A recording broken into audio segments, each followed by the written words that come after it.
Porque no Brasil nós temos provavelmente a estrutura tributária mais perversa e mais burra do planeta, né? Perfeito. Então você tem que estudar muito bem. Não fica esperando as coisas acontecerem, vai e faz, porra. Sabe assim, porque na verdade se você quiser que as coisas aconteçam, tira o traseirinho da cadeira e faz acontecer, cara. Eu já quebrei uma vez na vida, por falta de planejamento. Eu criei uma editora que tinha tudo para dar certo, só que não.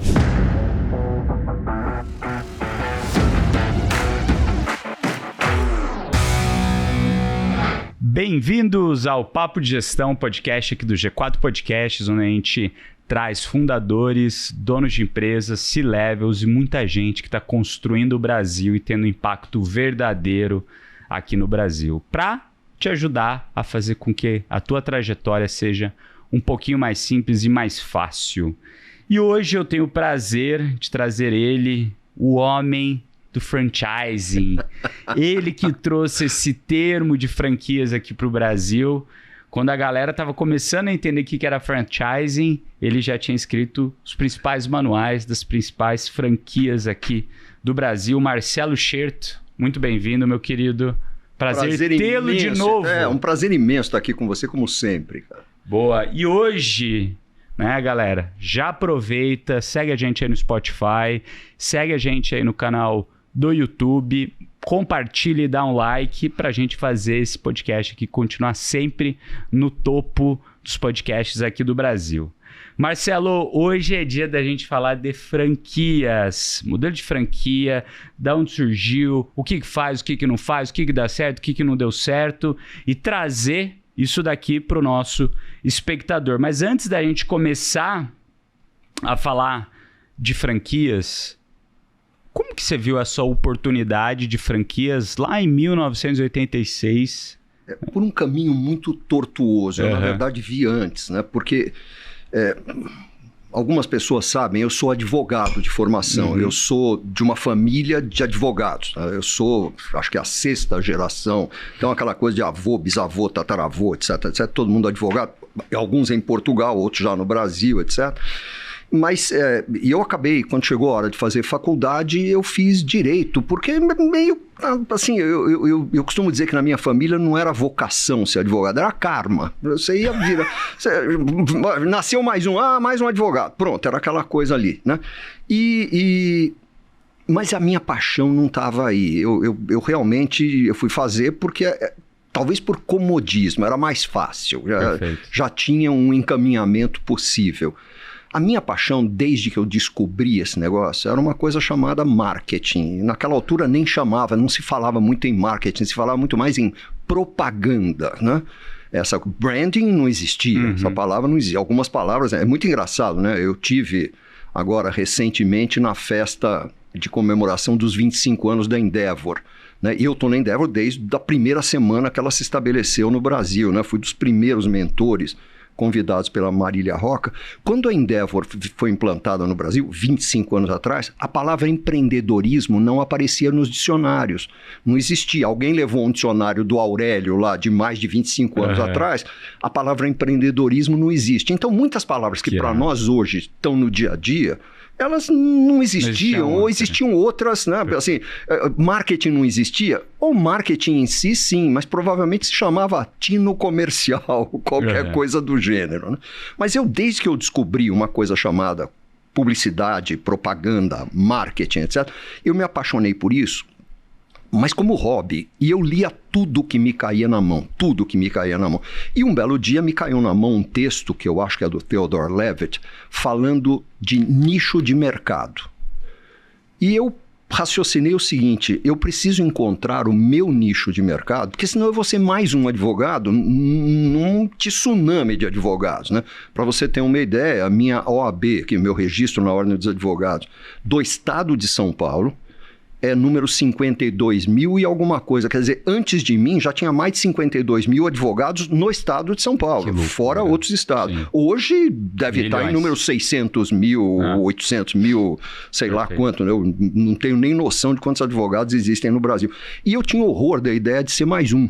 Né? Mais um que faz as mesmas coisas que todos os outros fazem. E eu achava o seguinte, eu preciso achar um nicho de mercado para mim.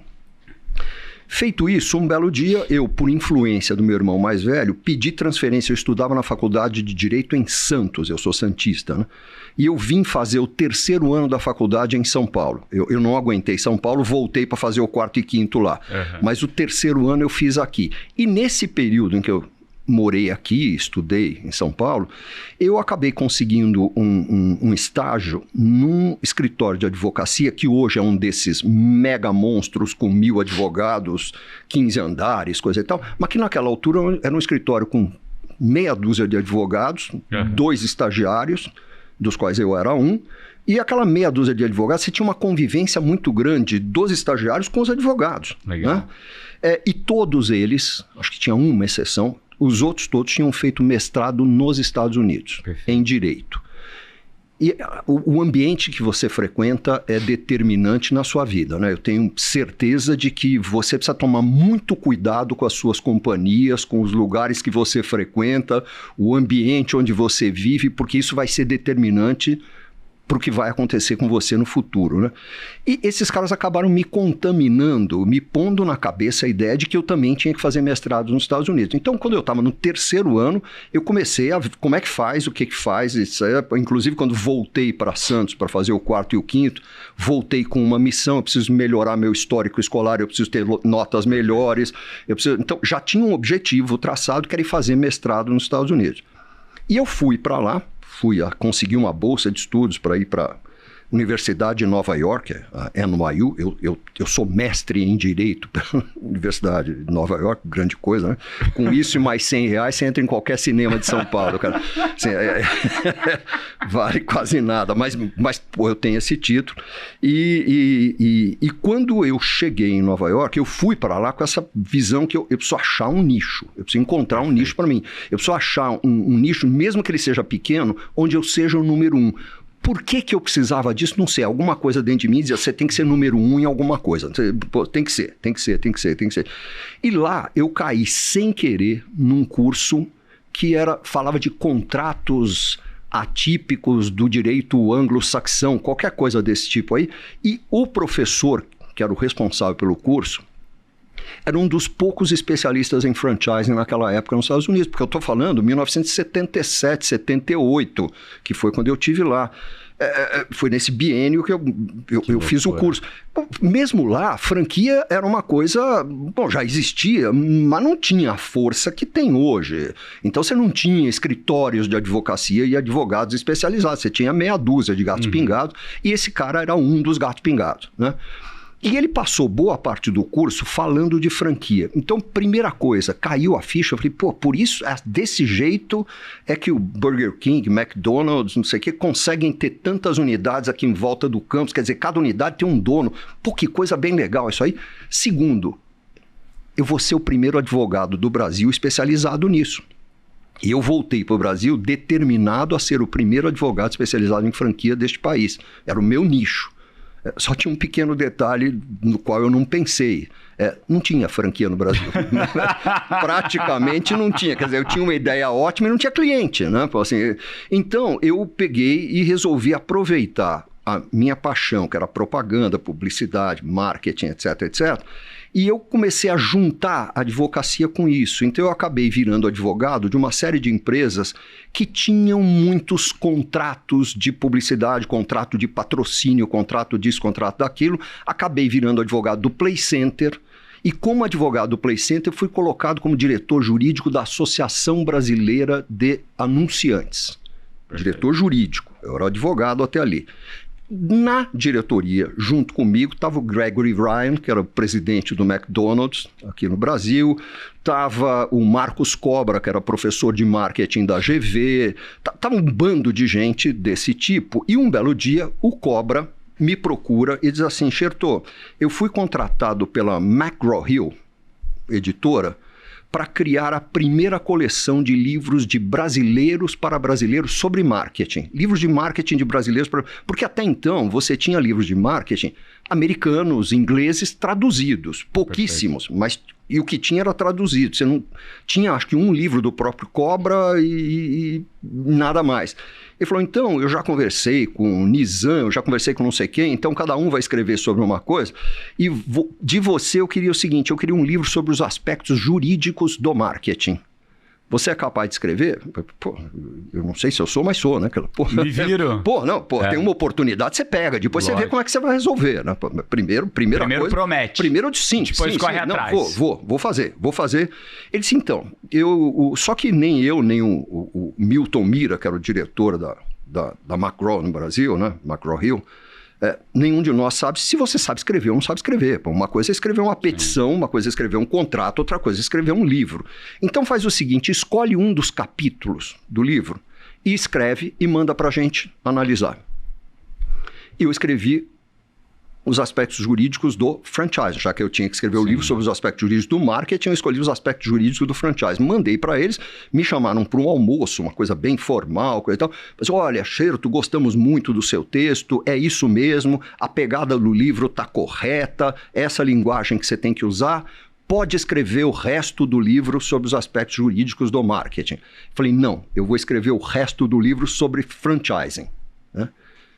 Scherto, não tem público para isso, cara, não tem gente, ninguém sabe o que é franchising no Brasil, cara, pô, pelo amor de Deus, não faz isso com a gente, pô, eu fui tão insistente, eu sou vendedor, cara, assim, eu gosto de vender ideias, né? Eu fui tão insistente, tão persistente, que o Milton, me lembra até hoje, ele me dizia, Scherto, eu vou te dizer uma coisa, eu vou te contar um segredinho de editor, normalmente um editor ganha dinheiro com 1/3 dos livros que publica, empata com 1/3 dos livros e perde dinheiro com 1/3 dos livros que publica. Eu vou torcer pro teu tá naquele que empata. Porra, sabe assim, vamos fazer esse diabo desse livro, vai. Não tem público, não vai vender nada. Vai, cara, vai, eu vou te ajudar no teu sonho, coisa e tal. E o livro foi um sucesso, para surpresa de todos nós. Primeira edição, segunda edição, terceira edição, vencer, esgotando tudo, vendendo. Porque tinha chegado o momento, assim, tem alguma competência minha, tem muita sorte minha, eu tenho muita sorte, porra, na vida, eu sempre tive. Assim, eu não sei se a gente chama de Deus, a natureza, a força suprema, seja, mas tem tido o condão de colocar na minha vida as pessoas certas, na hora certa, no lugar certo, pô. É uma coisa aqui, maravilhosa. Então. A gente é sortudo pra caralho. A gente é sortudo pra caralho. Eu sou sortudo. E outra coisa eu vinha falando agora com um taxista que vinha pra cá, porque ele falou, o senhor tem uma cara de quem tá de bem com a vida. Eu falei, eu sou uma pessoa grata. Hoje o dia não tá legal pra mim. As coisas não aconteceram do jeito que eu queria. Eu sou grato por ter a oportunidade de consertar, eu sou grato por ter mais um dia. Pô, meu pai morreu com 50 e poucos anos, eu tô com mais de 70. Cara, pô, eu sou um sortudo, eu cheguei até aqui vivo, tô com saúde, tô trabalhando, tenho cliente, tenho um teto para, né, onde morar. Então, pô, eu sou um cara grato e eu me considero extremamente sortudo. E aí, o livro foi um sucesso.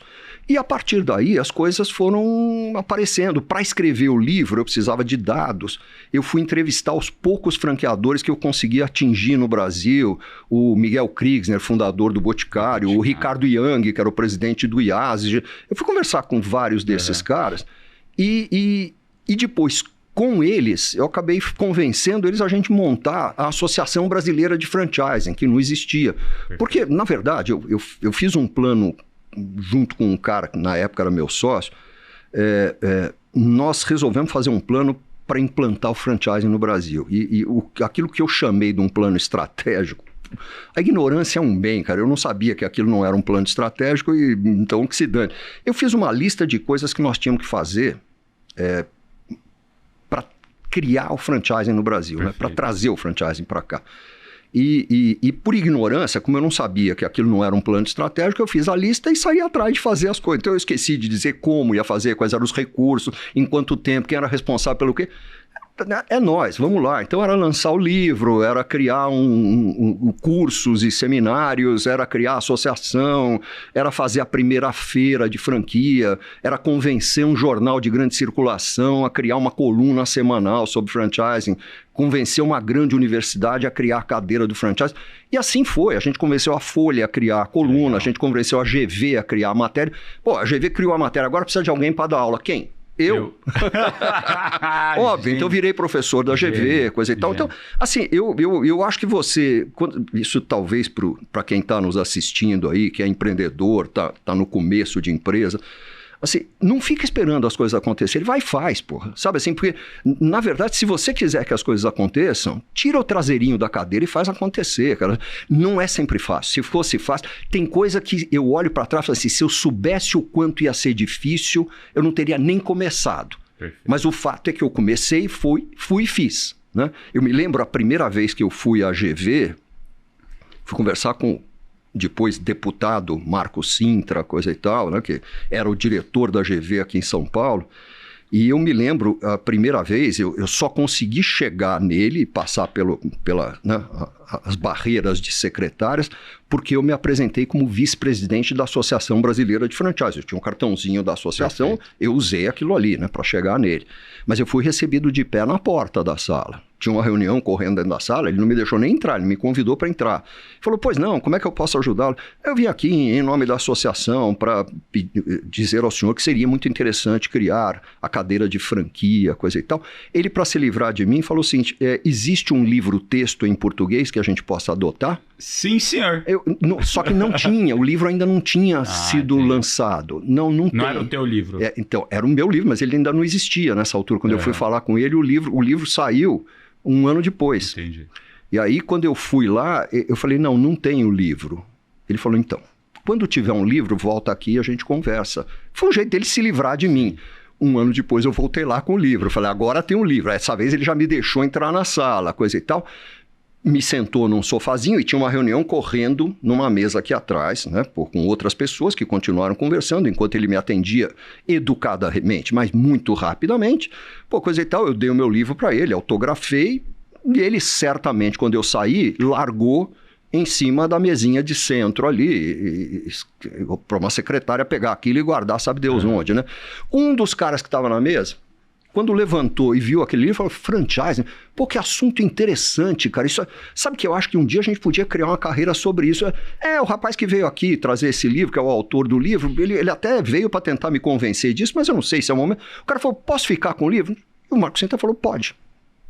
Ele não ia ler, então pode. Sim. E o cara levou. Este cara, 3 meses depois, é nomeado o chefe do departamento de marketing da GV, me liga e diz assim, olha, Chertô, você pode vir aqui, porque eu queria conversar, eu gostei de uma ideia da gente criar, vi teu livro, vamos criar uma cadeira, coisa e tal, de franquia? Eu falei, perfeitamente, quando é que o senhor pode me receber? Eu não sei se para você, hoje à tarde, 3 da tarde, é muito cedo. Eu falei, não, 3 da tarde eu tô aí, né? 3 da tarde eu larguei o que eu tinha que fazer, 3 da tarde eu estava lá, e ele me falou, então vamos pensar, faz o seguinte, passa na secretaria, pega um modelo de plano de aula, de não sei o quê, de modelo para criação do curso, tem lá uma série de formulários, cria a estrutura do curso e traz para mim. Eu abri minha pasta, né, tirei e coloquei a estrutura. Ele falou, não, mas precisa ser no formato da secretaria. Ele falou, sem olhar.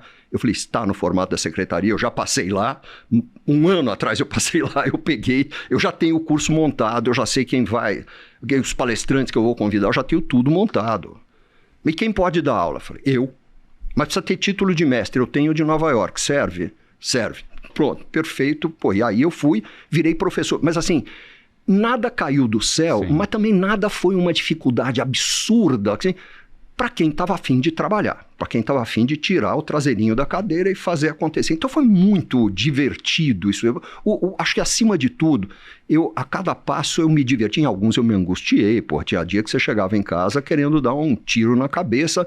Duvido que tenha um empresário que um dia na vida não tenha sentido, né? Lá embaixo, né? Eu já teve dia que, se alguém passasse na minha frente e dissesse, eu fico com a tua empresa de consultoria, a chave está aqui, ó. E Cherto, de lá para cá, que horas foi o momento que você montou a consultoria? Em que momento que você falou, a consultoria vai vingar e como que ela está hoje? Na verdade, para a galera ter um panorama. Na verdade, eu montei a consultoria muito pequenininha antes disso tudo. Perfeito. Isso tudo que foi feito foi para criar mercado para consultoria. Pior ainda, eu montei a consultoria e montei tudo isso com a tortuosa ideia de que eu ia gerar cliente para o meu escritório de advocacia. Eu nunca fui um advogado especializado em franquia, porque eu acabei, quando eu criei a consultoria, eu descobri um lado muito mais divertido do que o lado jurídico. Que era ajudar um empresário a fazer a franquia era transformar algo que está aí numa franquia. E hoje a gente faz muito mais do que isso. As coisas que mais me divertem atualmente são os projetos que a gente trabalha com indústrias, e a partir de um produto ou um conjunto de produtos, a gente cria um varejo que não existe, pilota esse varejo, faz funcionar, ajusta e depois replica via franquia ou via operação própria. A gente criou, nessa linha, a gente criou a Casa Balduco, a gente criou as lojinhas da Havaianas, a gente criou a lojinha da Hope Lingerie, Lilica e Tigor, e umas 30 outras aí. Criamos para Swift, para JBS, esse mercado da carne, esses açougues, e eles resolveram que ia ser tudo próprio, foi criado para ser franquia. Perfeito. Virou tudo próprio. O Casa Balduco, a ideia era ter muito mais loja própria do que franquia. A vida levou para outro lado. Hoje são 200 e tantas franquias que estão aí, vamos chegar a 500. Né? Assim, tranquilo. E Xerto, como que chama hoje a tua consultoria? Chama Xerto. Xerto. Esse é o nome. Esse é o nome, e já muitas vezes eu me arrependi desse nome, porque torna a presença do Xerto imprescindível em reuniões, em eventos onde eu não precisaria estar. Poderia estar alguém, mas querem que esteja o Xerto. Né? Tem cliente que fala, não, eu só... Ontem mesmo eu fui a uma reunião numa empresa onde um dos meus sócios já tinha estado, já tinha apresentado proposta, já estava tudo ok, o CEO lá me chamou, disse, eu quero ouvir de você que essa proposta está correta e está coerente com aquilo que a gente precisa. Essa proposta, eu quero ouvir de você. Lê a proposta aqui e me diz se o teu sócio, o que falta, o que precisa tirar, o que você me disser nós vamos fazer. Porque ele queria falar com o Xerto. Então, assim, então é muito bom porque, sei lá, a minha imagem está atrelada. Então, se eu fizer as coisas direitinho, isso reflete positivamente na empresa.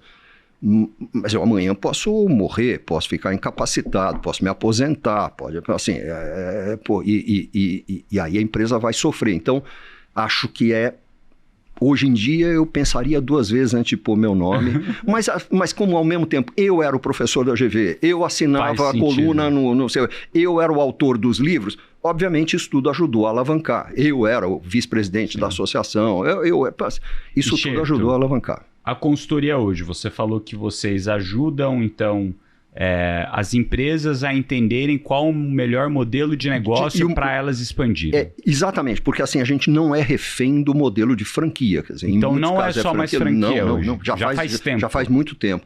Eu diria para você, se você pegar os últimos 3 anos nossos, assim, para ficar no período mais recente, eu diria para você que entre 60% e 70% dos nossos projetos já não são de franquia, muito embora, Nardon, a gente acabe usando ferramentas do mundo das franquias em outros negócios que não são franquia.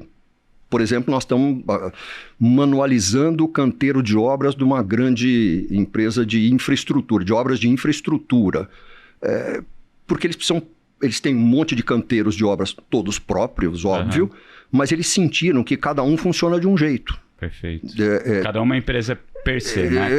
E tem a cara do gestor que está ali e o que é proibido num é obrigatório no outro. Eles resolveram uniformizar isso. Já trabalhamos com empresa de logística que tinha, sei lá, 27 ou 28 CDs espalhados pelo Brasil e cada um funcionava de um jeito. Então a gente entra para padronizar. Temos trabalhado muito com ONGs. A gente tem feito muita coisa com uma ONG da qual eu sou fã, que é o Gerando Falcões, do Edu Lira. Grande parceiro nosso. Pô, o cara é sensacional, um cara iluminado, ele e não só ele, tem um bando de gente lá dentro maravilhosa que ajuda ele a carregar aquele piano. Tem um cara chamado Lê Maestro, que é o braço direito dele, cofundador com ele. Esse cara foi traficante, foi viciado, foi traficante, foi presidiário e foi o melhor diretor de franquia que eu já conheci na minha vida. Porra, esse cara é sensacional, espetacular, né? E aquele cara que é capaz de, literalmente, de tomar um tiro pelo franqueado dele, sabe? Assim, um cara espetacular. Então, a gente, quando começou a trabalhar com o Edu, Lê Maestro, os outros, eles atuavam faziam um trabalho belíssimo em uma favela aqui em Poá, onde nasceu o Edu. Sim. Aqui na periferia de São Paulo, uma cidadezinha aqui colada em São Paulo. Como que chama lá? Não consigo lembrar o nome dessa favela. Do Sapo? Alguma coisa não, essa é a nova que nós estamos trabalhando agora. Sim. Essa fica em Ferraz de Vasconcelos.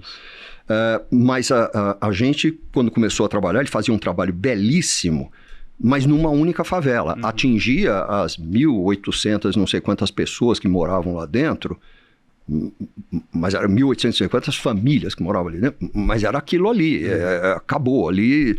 E a gente tirou ele de uma favela e em alguma extensão, em algumas com mais profundidade, outras menos, umas com mais produtos, outras menos, mas hoje existe uma presença do Gerando Falcões, com o modelo que a gente criou, em mais ou menos 6.600 favelas. Quer dizer, então a gente conseguiu, usando ferramentas que são típicas de uma operação de franquia. Nós não inventamos nada, nós adaptamos. Muita coisa você tem que transpor, né? Não é simplesmente copiar e colar. Você transpõe. E a gente tem trabalhado muito com outras ONGs também, então é uma coisa hoje, sensacional assim, hoje. Eu sou um cliente, eu estou aqui ouvindo você.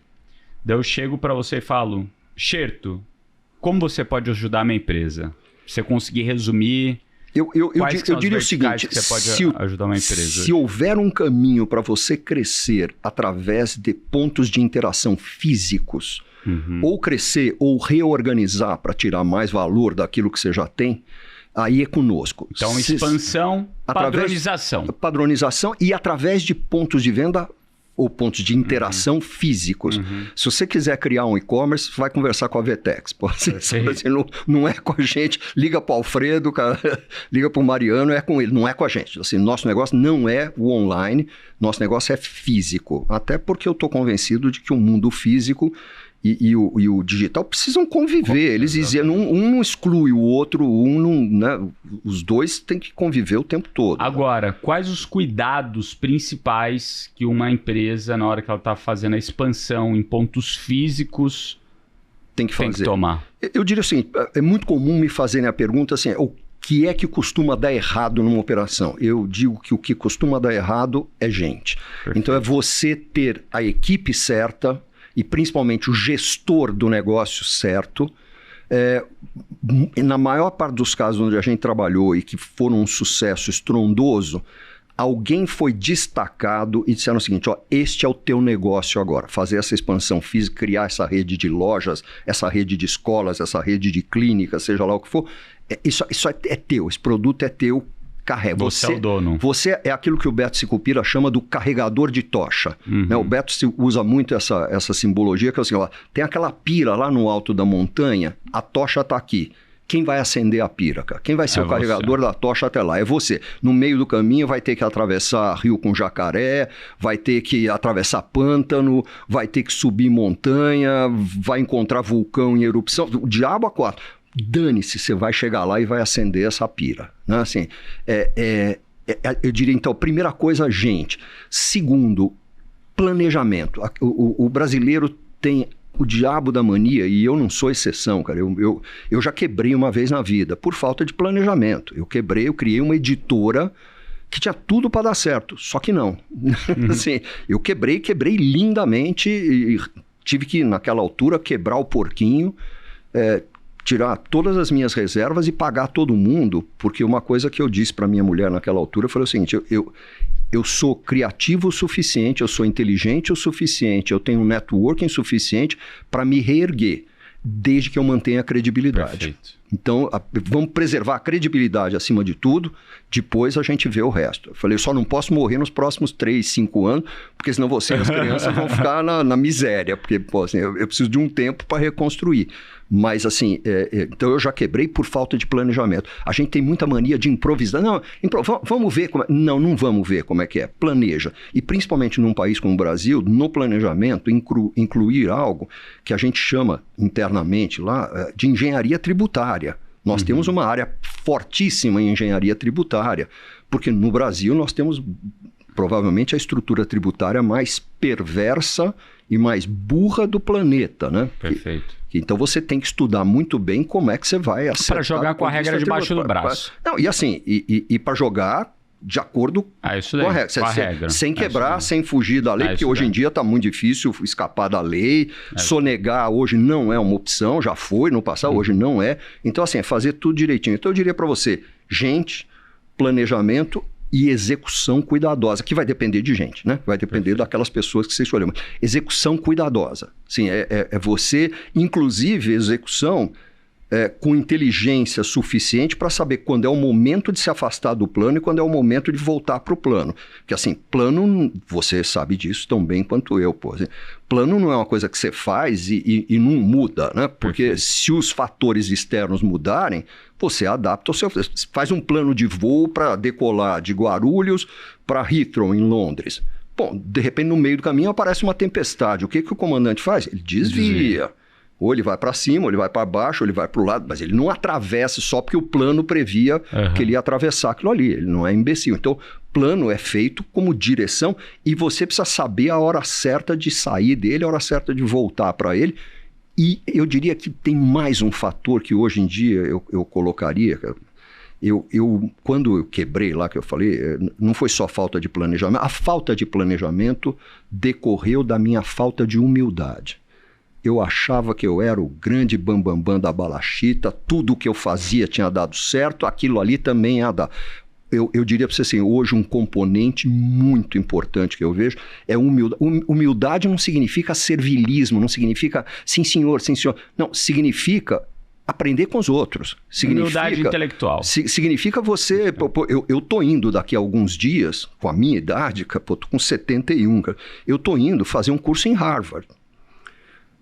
Tô indo, meu filho me deu de presente, ele sabia que eu queria muito fazer esse curso, me deu de presente de aniversário pelos 70 anos. O curso é caro pra cacete. Qual curso você vai fazer? Eu vou fazer um Leading Professional Service Firms, que é muito focado no meu negócio. É como é que você lidera... 2 semanas, né? Ou 3 semanas? É uma semana. Esse aqui é uma semana, mas assim, Nardon, eu tô estudando como há muitos anos eu não estudava, acho que desde o meu mestrado. Todos os cases. Os caras me mandaram, antes de você ir para o primeiro dia de aula, eu já recebi mais de 200 páginas A4, em PDF, com letrinha pequena, de casos em inglês que você tem que estudar, debulhar aquilo ali, depois responder 5, 8, 12 perguntas sobre cada case, para você chegar lá e debater esses casos na aula, né?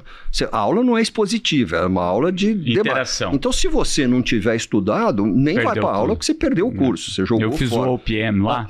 Pô, então você sabe o que é isso. Sei bem como Você sabe o que é isso. Pô, eu tô estudando feito um maluco, né? Assim, tô há muito tempo e tô bem CDF mesmo, cadernão, tomando nota. O bom é que teu inglês já é bom, né? Meu inglês é bastante bom. Eu tenho essa felicidade. Então, eu me facilita. Mas por que eu tô indo fazer esse curso?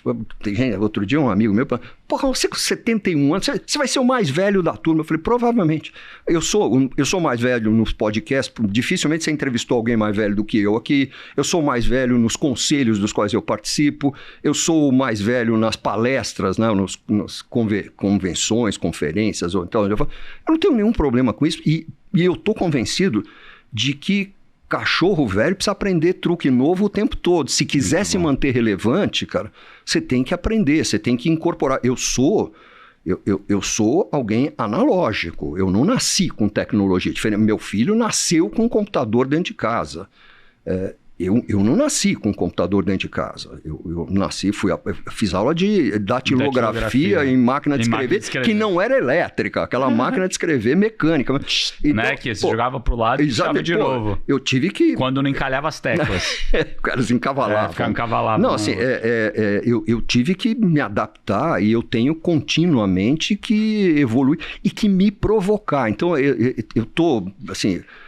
Eu estou realmente assoberbado com a quantidade de cases que eu estou lendo, mas eu estou aprendendo um monte com aquilo ali. Está me fazendo refletir um monte. Então, eu acho que você não pode, você precisa ter humildade para saber que você não sabe tudo, sempre vai ter alguém que sabe mais do que você, sempre vai ter uma novidade que faz sentido no meio de um monte de novidades que não fazem sentido nenhum. Precisa tomar muito cuidado com quem você segue, essa coisa dos influenciadores. Muita gente falando bobagem, muita gente falando bobagem. Mas é duro você separar o que presta do que não presta. Mas por isso você tem que estar atento o tempo todo e você tem que estar refletindo o tempo todo. Eu diria que assim, essa é uma das pouquíssimas vantagens de ficar mais velho, cara. Ficar velho não é tão ruim quando você compara com a alternativa, né? Só tem uma alternativa para não ficar velho. Então, ficar velho não é tão ruim assim. Então, se você encarar por aí, ficar velho é um privilégio. Porém, você fica mais reflexivo, você não embarca tão fácil nas coisas, você dá aquele passinho para trás e reflete, analisa. Acho que a gente fica mais analítico, isso é muito bom. Agora, então, vamos lá. Vamos lá. Gente, equipe e gestor certo. Segundo ponto, planejamento. Execução cuidadosa e humildade intelectual. Sim, isso daqui... e você tem como parte da execução, uma das coisas fundamentais é você, já que você quer padronização, é você descrever os processos todos, partindo de uma constatação. Tem uma das minhas sócias, que gere a nossa área de processos, a Mônica, ela costuma dizer uma coisa que virou um pouco mantra para nós, assim, o óbvio não existe. Então, perfeito. Você realmente manualize tudo. E manualizar não é descrever em manuais só, é fazer manual, é fazer vídeo, é fazer podcast, é fazer roteiro, é fazer quadrinho certo e errado, sabe, assim, figurinha. Usar tudo que você puder para transferir conhecimento para as pessoas que estão lá na ponta de níveis diferentes, porque você pega dentro de uma operação de franquia, de fast food, por exemplo, você vai ter gente lá que está no primeiro emprego, o cara que mora numa favela, estudou numa escola ruim, coisa e tal. Você não pode esperar que esse cara saiba um monte de coisa, ele não tem conteúdo para um monte de coisa, então você precisa dar para ele esse conteúdo, né? Você precisa dar um jeito de ele absorver o conteúdo mínimo para ele executar corretamente as atividades que você espera que ele execute. E não adianta querer achar, mas todo mundo sabe, eu ouvi isso, mas todo mundo sabe fazer um fluxo de caixa. Eu tive que responder. Eu tive que responder, era um franqueador. Todo mundo sabe fazer um fluxo de caixa. Eu falei, todo mundo menos os seus franqueados. E uma vez vimos isso dentro de uma grande seguradora em que também o diretor falou, mas você quer que os caras construam um funil de venda? Qualquer idiota sabe fazer um funil de venda. Eu falei, sim, menos 80% dos teus corretores, que não tem noção de como fazer um funil de venda. Tem que aprender, cara. Nenhum de nós nasce sabendo. E aprender, admitir que você não sabe, não te diminui, ao contrário, eu acho que te engrandece, te dá a oportunidade de ser alguma coisa melhor, de ser alguém melhor, né?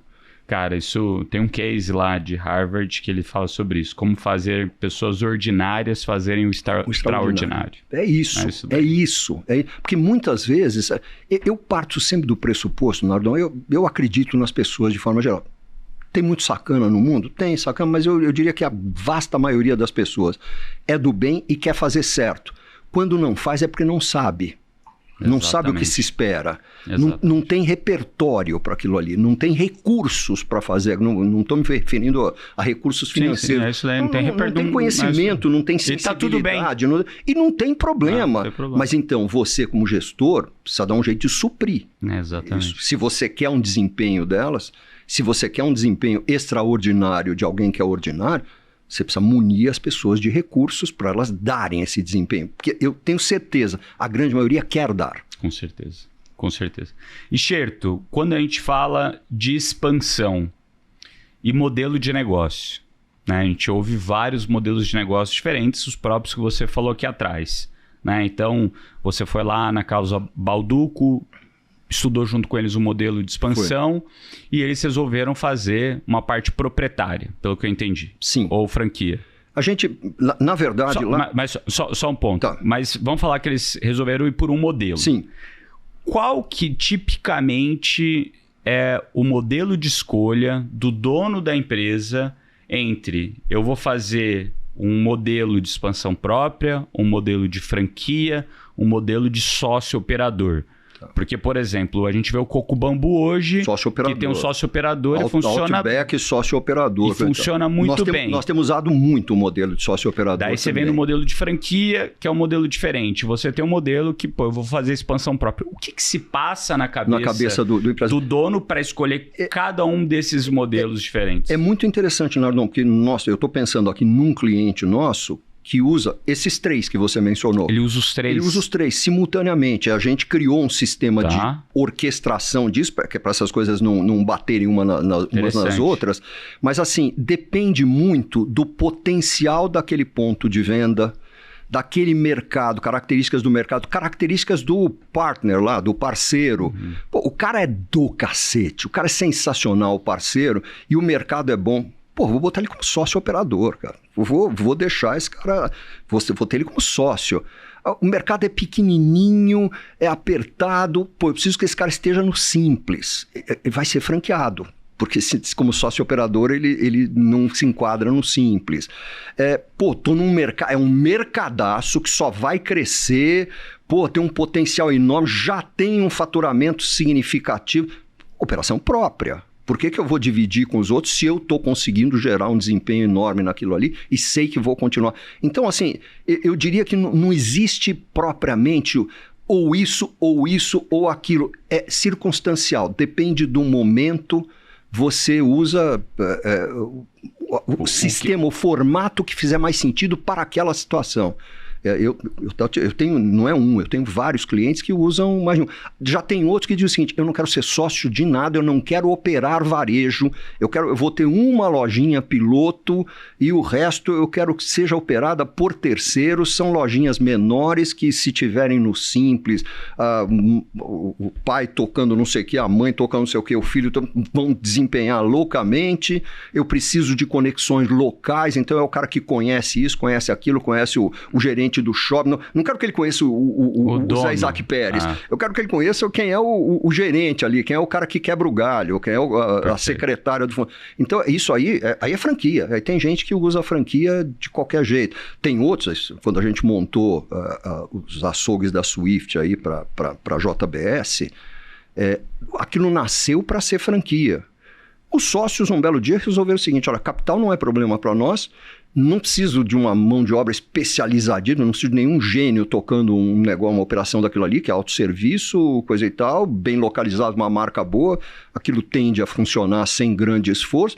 Por que eu vou entregar para alguém ser franqueado? E eu tinha a resposta. Sabe por que você vai entregar? Porque em algumas cidades uma operação própria não vai parar de pé, por causa da questão tributária, por causa da questão regional, de provincialismo, ou de bairrismo, local, conhecimento local, coisa e tal. Então, eles hoje têm aí perto de 1.000 açougues, todos são próprios. E eu te digo que eles poderiam ter 4.000. Ter 1.000 próprios e mais 3.000 franquias. Né? Mas eles optaram, acho que foi principalmente um dos irmãos, que dizem que é muito controlador, ele quer as coisas na mão o tempo todo. Ele quer ter... Opção dele. Eu também tenho uma altura que também, se numa certa idade, você até uma certa idade, você quer convencer o cliente que você está certo. A partir de uma certa idade, você diz assim: eu sou consultor, eu não sou tutor. Eu só estou te dizendo a minha sugestão. A empresa é tua. Assim, inclusive, se você quiser fechar ela amanhã, tocar fogo, ela é sua. Né? Então, assim, deixa eu ver aqui se eu entendi aqui um pouquinho do mindset decisório principal. A franquia tipicamente faz sentido porque, para você crescer, você precisa propriamente de um CAPEX menor. Sim, você vai usar o CAPEX dos outros. Você vai usar o CAPEX dos outros para crescer. Você precisa da mão de obra deles. Você precisa da mão de obra dele. E o ponto é que tipicamente é uma empresa menor que consegue se enquadrar no simples e, portanto... A franquia, né? A lojinha lá é um negócio menor que se enquadra no simples e faz muito sentido. Então, dado o sistema tributário brasileiro, a rentabilidade dela é muito boa versus você abrir uma loja própria, onde você vai cair no real ou no presumido. E ela muitas vezes vai ser inviável. Uma loja própria simplesmente só pela mudança de tributação. E não é só isso. Você numa lojinha pequena, com um franqueado, ele não precisa de um gerente. Ele mesmo será o gerente. Mesmo é o gerente. Então você já economiza o salário do gerente. Vai ter alguém de confiança da família que pode ir lá 2 vezes por dia, ver se está tudo em ordem. É diferente. É uma operação mais... Aquilo que os americanos chamavam antigamente de mom and pop, né? Papai e mamãe. Aquela coisa assim, a famíliazinha tocando aquilo ali. Então é muito interessante. E no entanto, você tem franqueados. Eu estou pensando num no Nordeste, um cara sensacional. Vale a pena um dia você chamar ele aqui para o podcast. É um cara chamado Glauber Gentil. O Glauber é o maior franqueado do Brasil hoje. Ele e a família, né? Ele, pai e a irmã, a organização é deles. Eles devem ter hoje... Eu perdi um pouco a conta, mas ele deve ter umas 180 lojas do Boticário e quem disse Berenice. Esse cara fatura aí certamente seus 500, 600 milhões por ano. Ele tem CFO, ele tem diretor de RH, ele tem uma empresa. Ele é franqueado. E eu já perguntei para ele assim, nunca te passou pela cabeça criar tua própria marca? Ele falou, para quê? Eles formulam produto, eles fabricam produto, eles cuidam da logística, eles desenvolvem campanha de marketing. Tudo que eu tenho que fazer é aquilo que eu sei fazer bem. Eu sei implantar a loja, eu sei localizar a loja melhor do que eles, eu sei contratar gerente e vendedor e treinar gerente e vendedor e gerir gerente e vendedor melhor do que eles. Eu sei mix de compra e de venda de cada loja, porque assim, ele disse, eu tenho uma loja aqui, 300 metros uma da outra. Uma vende gloss para burro, a outra não vende nada de gloss. E eu sei qual que vende e sei por que ela vende, por que a outra... Eles não sabem. Então assim, deixa eu fazer o que eu sei fazer bem, deixa o Boticário fazer o que eles fazem bem, e a gente junto se torna imbatível, né? Assim, que porrada, cara. Ninguém segura a gente. Então, eu tenho um amigo aqui em São Paulo que tem aí, hoje ele deve ter umas 40, 45 franquias de 8 marcas diferentes. Ele focou no ramo de moda e acessórios. Aí tem outro que tem 50 boticários, 70 boticários, 32 boticários. É muito comum. Por que no boticário você tem tanto multifranqueado? Porque pela legislação tributária, pela questão de substituição tributária, etc, você, neste ramo específico de cosméticos, coisa e tal, a loja está no simples, no real, no presumido, faz pouquíssima diferença. A diferença é desprezível. Então, aí isso explica. Nos Estados Unidos, onde você não tem a chatice da legislação tributária sacana, você tem franqueado que fatura $1,5 bilhão por ano. O cara tem 700 Burger King, 200 sei lá o quê. Mas tem outros mercados onde a substituição tributária não funciona a favor? Por exemplo, o ramo alimentício. Principalmente se você olhar, por exemplo, roupa. Funciona contra. Assim. Roupa o ideal é você ter... Cada um tem o seu. Cada um tem a sua lojinha mesmo. Assim. Roupa, você pega uma roupa e lingerie, por exemplo, para quem nós trabalhamos com eles... Desde a folha de papel em branco até nascer a primeira loja, até a Sandra. A Sandra é maravilhosa, eu sou um fã dela. E a Sandra meio que disputa com você e com o Alfredo a posição de funcionário do mês na Cheiro, porque vocês são os que mais indicam clientes para nós. Né? Viu? Vocês indicam muito. A Sandra indica muito. O Apolinário indica. Então, assim, nós temos uns caras aí que são uns padrinhos legais que a gente tem. Você e o Alfredo, sem dúvida, estão entre os padrinhos. E a Sandra nos dá muita força, fala muito bem da gente o tempo todo, mas a gente criou com ela desde como é que vai ser essa loja, o que vai ter dentro dela, que visual ela vai ter, até manual, plano de expansão e tudo mais. E hoje são quase 500 lojas. E no caso dela é o contrário, não faz sentido ser Não faz sentido ser E o sócio operador? O sócio operador, você precisa de um negócio, você falou de Coco Bambu, falamos aqui também de Outback, você precisa de um negócio que tenha volume de faturamento suficiente para aquele percentual que vai ficar com o sócio motivá-lo de fato, para você atrair um cara que é um e aquele cara que é aquele que vai resolver, é ele que vai carregar aquele piano e ele vai carregar aquele piano mesmo, né? E você vê que em alguns casos é tão prestigiado esse cara, se você olhar Outback, na frente, na fachada de cada Outback tem o nome do proprietor, que é o apelido que eles usam lá. Do proprietário. O proprietor é o sócio operador. Ele pôs menos dinheiro do que a participação que ele tem, ele pôs um dinheiro que não é proporcional à participação que ele tem, e ele tem bons resultados enquanto ele está operando, e depois de um tempo, se ele quiser sair, tem um modelo de saída que ele vai sair com dinheiro, vai sair bem. Esse cara vai, se um dia ele quiser liquidar o investimento dele, ele vai ganhar dinheiro, ele vai sair bem. Então, agora, quais são... Mas aí você precisa de volume de faturamento. Quais são os exemplos de sócio operador? Porque eu sei bem do Outback, do Coco Bambu, e eu tive uma explicação... Olha, tem negócios até um pouco menores. Por exemplo, nós temos um cliente que é sensacional, esse também é cliente... Eu diria que é um franqueador e um cliente serial. O grupo SEB, que é do mundo da educação, o Chaim e a... São gente fina demais. Eles são a Tamila é sensacional, de Ribeirão. Eles são sensacionais, E eles acabaram criando um family office... porque eles têm excedente de caixa, um problema delicioso de ter, né? E aí começaram a comprar empresas franqueadoras em ramos diferentes. Eles começaram comprando, inclusive, no próprio ramo.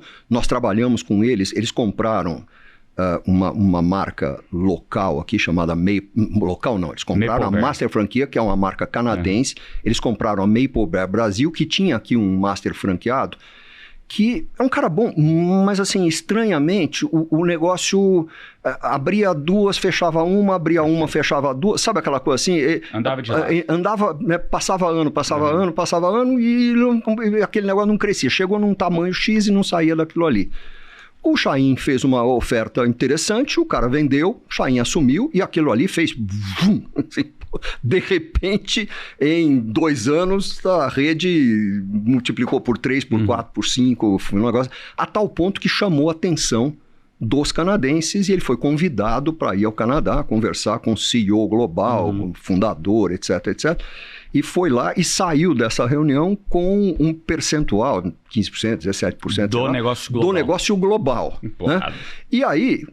e foi se encantando com o negócio, e desempenhando cada vez mais e percebendo que o canadense estava meio querendo tirar o pé do acelerador, foi lá e comprou 100%. Então hoje, o grupo é dono da Maple Bear global e estão expandindo para uma porrada de países. A sede continua no Canadá, só que é um brasileiro que toca lá. A gente trabalha muito com eles, inclusive, né, nisso aí. Mas a gente... toda vez que eles compram uma empresa que já é franqueadora ou pode se tornar franqueadora, eles chamam a gente. Então, a gente tem feito aí... Uma das operações que eles compraram, uma operação de sorvete espetacular, um negócio chamado Borelli, é uma empresa do interior também, aqui de São Paulo, criada por um cara que é um fanático pela qualidade do gelato italiano, coisa e tal, faz assim numa qualidade, eu diria... Se não é melhor, é pelo menos tão boa quanto o Batio de latte e alguns sabores, eu acho que ela é até melhor e o Batio também já foi nosso cliente. Então, eu sou fã dos dois, né? Mas eles criaram a Gelato Borelli e o Chaim e a Tamila compraram uma participação ali significativa e na Gelato Borelli eles têm operações próprias, eles têm franquias, eles têm sócios operadores. Os sócios operadores sempre numa região interessante e às vezes tem mais de um. E às vezes exatamente não com uma única loja, você tem então, 2, 3 lojas, é quase um master franqueado dentro daquilo ali, onde eles estão como sócio. Então, por exemplo, eles são uns que usam e assim, de novo, qual é o modelo que eles escolhem? Depende. Isso parece resposta de advogado. Isso me lembra do tempo. Eu não sei o que é. Depende, né? Depende. Meu avô, eu me lembro uma vez, meu avô era advogado, macaco velho, e eu no primeiro ano da faculdade, sei, não, nem isso, acho que estava ainda no... Eu tinha lido alguma coisa de um caso qualquer jurídico e eu já estava pensando em estudar direito e eu fui conversar com ele. Eu não estava nem na faculdade, não. Eu fui conversar com ele. Vô, é um caso assim, não sei o quê, o cara está aqui desse lado do rio e aí ele atravessa o rio e põe a cerca 20 metros para lá e coisa e tal. E aí o cara que tá dono do outro lado vem e entra com uma ação contra ele. Pô, vô, quem tem razão? Ele falou, depende. Eu sou o da cerca ou eu sou do outro? eu sou advogado do da cerca ou do outro? Quer dizer, resposta de advogado é depende. Você tem sempre argumentos para os dois lados. Então, essa coisa aí, embora pareça a resposta de advogado, não é. Realmente depende das circunstâncias. Depende de quem é o parceiro, qual é o perfil dele, qual é a capacidade financeira dele. Qual é o jeitão da estrutura empresarial que ele já tem? Esse cara, de repente, já tem uma estrutura empresarial, já tem outras coisas que estão sendo extremamente bem-sucedidas. E nem só isso, depende da sua vontade de crescer, se você quer mais velocidade, menos velocidade. É isso. Se você quer investir mais ou menos, assim, se você está no momento com caixa ou sem caixa. Porque muitas vezes, para você crescer, você também precisa investir, né? Porque você precisa ter mais estoque, você precisa aumentar a tua linha de produção, você precisa montar uma segunda fábrica, uma terceira fábrica, né? Nós trabalhamos muito no mercado de colchões. Já fizemos muitos projetos no mercado de colchões. Colchão é uma coisa que crescer é muito legal. Entrar numa área, uma região nova com as lojas é sensacional. Só que você precisa criar uma fábrica nova, porque colchão viaja muito mal. Porque o custo logístico mata o resultado do negócio. Então, você crescer significa, muitas vezes, criar uma nova fábrica. Só que você vai criar essa fábrica e até ela se rentabilizar... Vai demorar, porque você precisa implantar todas as lojas que virão depois. Então, você tem que ter fôlego, tem que ter caixa e tem que ter crença e tem que ter coragem. Num país como o Brasil, cara, ser bem-sucedido, muitas vezes, é uma questão mais de coragem do que de cérebro. tem mais a ver com... Sim. Porque é um país que você nunca sabe. O Joelmir Betting dizia uma coisa que eu acho sensacional, que descreve o Brasil melhor do que qualquer outra frase que eu conheço. Assim, no Brasil, nem o passado é previsível. Quanto mais o futuro. Nem o passado é previsível. A lei retroage, cara. Isso é uma loucura. Você está jogando futebol...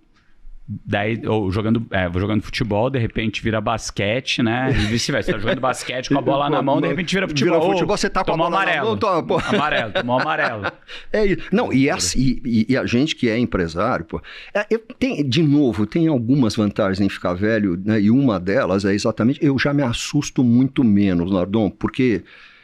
outro dia falei isso num podcast até, eu já vi o mundo acabar tantas vezes, eu já vi tantos fins do mundo, agora acabou, agora todo mundo vai morrer, agora não sei o quê, e vem o bug do milênio, vai travar tudo, vão travar os aeroportos, os hospitais, os exércitos. Agora vem a inflação agora estourando, agora vem o plano real, eu ainda tava... Cruzeiro cruzado, eu tava assistindo a um vídeo, até mandei para minha equipe, assim, você quer ver o que é a inflação? É um vídeo de 86, eu acho, que foi quando eu criei minha empresa. Aprovado o novo salário mínimo, 4 bilhões, não sei quantos milhões de cruzeiros, que era a moeda da época. O salário mínimo era 4 bilhões, você imagina. Eu vivi 9 moedas no Brasil. E sabe o que é uma moeda nova? Trocavam o nome, cortavam 3 zeros, teve uma vez que cortaram 6, então essa 4 bilhões, de repente vira 4 mil, você cortou 6, e tá tudo bem. E deixa de chamar Cruzeiro, passa a chamar Cruzeiro Novo, depois Cruzado, depois Cruzado Novo, eu passei por 8 moedas, né? Assim, e tô aqui, porra. Não, e me lembro de inflação. Hoje a gente se assusta, esse ano estão falando que vai chegar em 7% ao ano. Eu vivi 3% ao dia. Que loucura. Pô, assim, era 3% todo dia. Não, e 3% era a média, porque tinha produto que aumentava o preço 10 vezes de hoje para amanhã. E que se dane, você que se vire. Né? Assim, e tô aqui, cara. Então, assim, eu sei que se a gente mantiver a cabeça fria, porque uma coisa, Nardon, que é importante, assim, acho que para o cara que está nos assistindo e está no começo e não passou ainda por grandes chacoalhões, né, é que quando você está se debatendo dentro d'água, já vi muito cara morrer afogado com água pela cintura, porque o cara esquece de fazer a única coisa que tem que fazer, que é pôr o pé para baixo para ver se dá pé. Fazer o óbvio. Pô, ele vai fazer o óbvio. E só outra que o óbvio não existe. Não existe. Não, e assim, e muitas vezes ignorar a coisa mais evidente do mundo também, que é o seguinte, se você está dentro de um buraco, a primeira coisa que você tem que fazer, se você quer sair do buraco, a primeira coisa que você tem que fazer é parar de cavar, pô. Para de cavar. Né, o Beto Sicupira usa uma historinha, a gente pode falar uma coisa um pouco nojenta aqui, mas o Beto uma vez me falou um negócio, pô, tem cara aí que compra um pote de mousse de chocolate. Quando ele chega em casa e dá a primeira colherada, chega perto do nariz, ele percebe, puta, na verdade me venderam um pote de merda. E disseram que era mousse de chocolate. Aí o que o cara faz? Ele compra um pote de sorvete de creme muito maior e começa a pôr sorvete de creme na merda para ver se melhora o gosto e o cheiro. E o que o Beto diz é o seguinte, não melhora e estraga o sorvete. Então assim, quando você descobrir que você está com um pote de merda na mão, não fica colocando sorvete de creme dentro dele. Joga fora e começa tudo de novo, pô, sabe assim? Dinheiro bom não vai no dinheiro ruim. Dinheiro bom não vai no dinheiro ruim, pô. É isso. Muito bom.